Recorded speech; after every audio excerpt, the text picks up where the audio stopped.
Hi everyone, my name is Bruce. Thanks for stopping by. Thanks for subscribing, for following the research, as many of you have been here for a long time.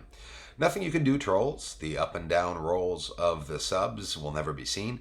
And at the same time, we've just approached 60,000, no, I'm sorry, 59,000 subscribers. There's nothing the trolls can do to the channel except for watching disclosure happen and watching people come to my help and join me in sharing my research to others, because something is on the moon. Aliens on the moon, maybe, or humans. I don't really care. I just know something is up there. Someone may possibly be up there. And all these energy sources, let's get in real close to Theophilus crater. We're getting into craters, and I'm starting to show them closer than the public has ever seen before, and it's just magnificent. Thanks for pushing your way through the trolls, guys. There are a bunch of idiots here on the channel. It's very sad that they're doing that. They're attacking the other channel now too. But the research goes on. Thanks to you guys. It's always a pleasure for me to be here doing so. Sources of lights inside of the craters has always fascinated me. This is the crater right beside Theophilus crater. So we have Theophilus crater right here, Cyrillus crater where the light is right beside it, that was Cyrillus crater, and Katharina just beyond these two craters.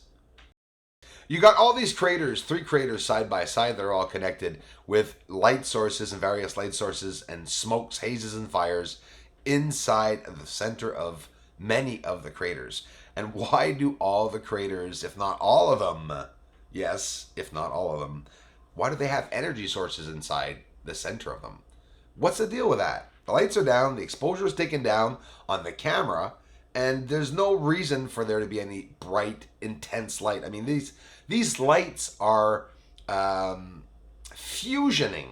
They are so strong and bright, these lights. No matter how low you bring the exposure, you can just see them there fusioning. If you guys are ready to get in closer and take it to another level, it's not for everyone, but for research reasons, here we go. Eratosthenes crater, extremely close to see the gigantic objects inside of Theophilus crater. Next step, guys, is to be seeing all the small objects and structures that are closer to the surface and pressed up on the surface around these objects all over the moon. So we're already getting a chance to see real close-up craters. So these lines, you have to understand, it's because we are close. And that is how close, zoomed-in photography is presented. This UFO, I am still looking at. And I've only seen 3 or 4 of them like this that were letting off a smoke. But this one is very particularly unique because it is spraying in a straight line. It is surrounded by other lights that you can see on the surface. The bright white light on the bottom left is Clavius crater. So there are UFOs on the surface. I show Clavius crater with a very green surface, many massive objects and structures. So there is a massive activity on the surface of the moon.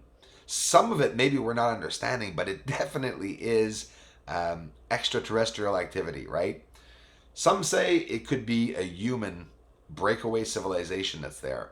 I'm not really interested in that. I'm interested in knowing what they're doing. You know, it's sort of intriguing that they've been there for so long, possibly watching us, or maybe they don't know we're here. All these things are going through my head, right? We're seeing UFOs now on the surface, more than one. So where's the line? Where's that line where the government draws a line and says, wow, the people know and we're going to have to get some of the proof out? Maybe it'll never happen, I don't know, but we're going to persist in the research, that's for sure. And each of us are allowed our own belief systems. And my belief system is the religion of truth. I'm just trying to find out what's out there, you know. I don't really have the need to know what my God looks like. I can still appreciate him. Some people want to know the whole thing of what everything is going on. I'm not going to be able to show it to you guys, and I'm not going to be able to find it myself, you know, the Cadbury secret, right? We're not even going to get past a bite of the caramel bar. That's what's going to happen. Forgive me for those who have no idea what I'm talking about. Cadbury bars. Yeah, commercials. They mark us. That's what we do all our lives. Stare at information on a tube. I'm talking about the television. In the day it was reading books. So whatever information was there, like myself, I'd read it and we were just satisfied with the answer. And well, that's case closed. We're getting lazy, right? We don't have to use our own brains actually to find out what's going up on there and on the surface. Well, I like trying to get in close for you guys. How do you like this low angle view of Tycho crater? Isn't it incredible? There's no filters here whatsoever. The colors are, well, when I say natural, be careful. Try to understand what I mean. They're naturally being seen. So whether they're created on the surface deliberately or whether it's a natural process of Mother Nature, I don't think that Mother Nature exists. I'm starting to wonder if she exists or not. I think it's more like Papa Wizard, I don't think Mother Nature exists. I don't know.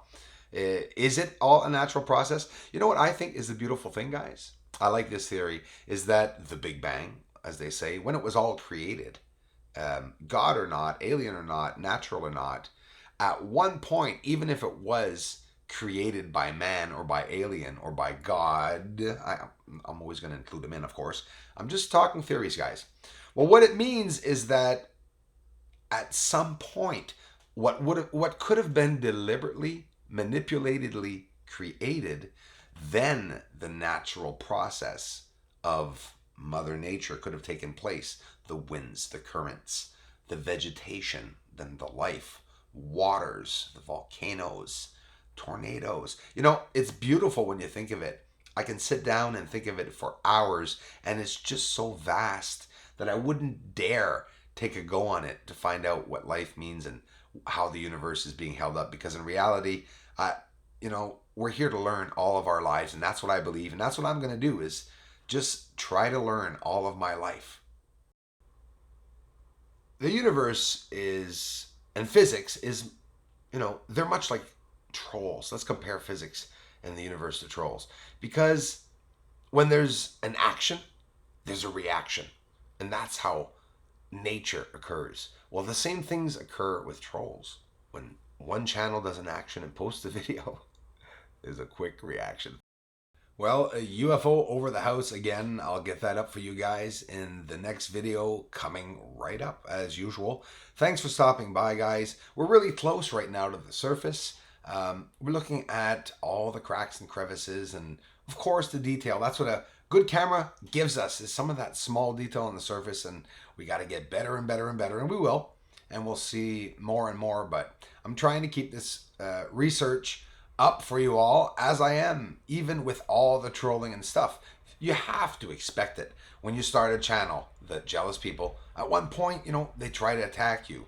Guys, the support here is absolutely amazing. And the backup channel, please remember, is OVNI Quebec Astronomie. I'll get the link up in the description.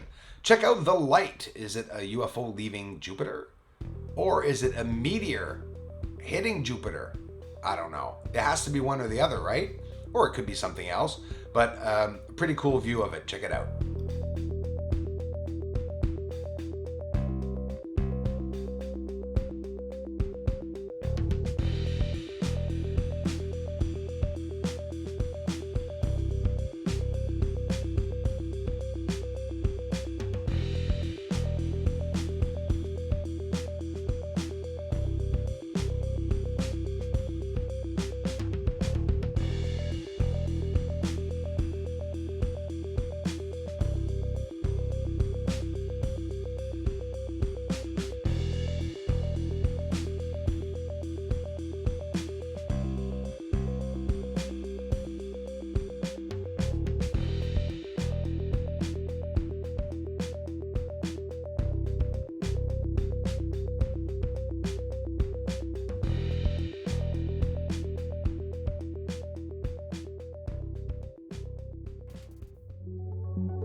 Thank you for liking this video and taking the time to subscribe and sharing it on other platforms.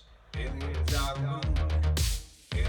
on the moon, and then mining. Really up there, and then mining on the moon. Aliens on the moon. Aliens on the moon. There's fire. Really up there, and then mining on the moon. Aliens on the moon. Aliens on the moon. They may be coming soon.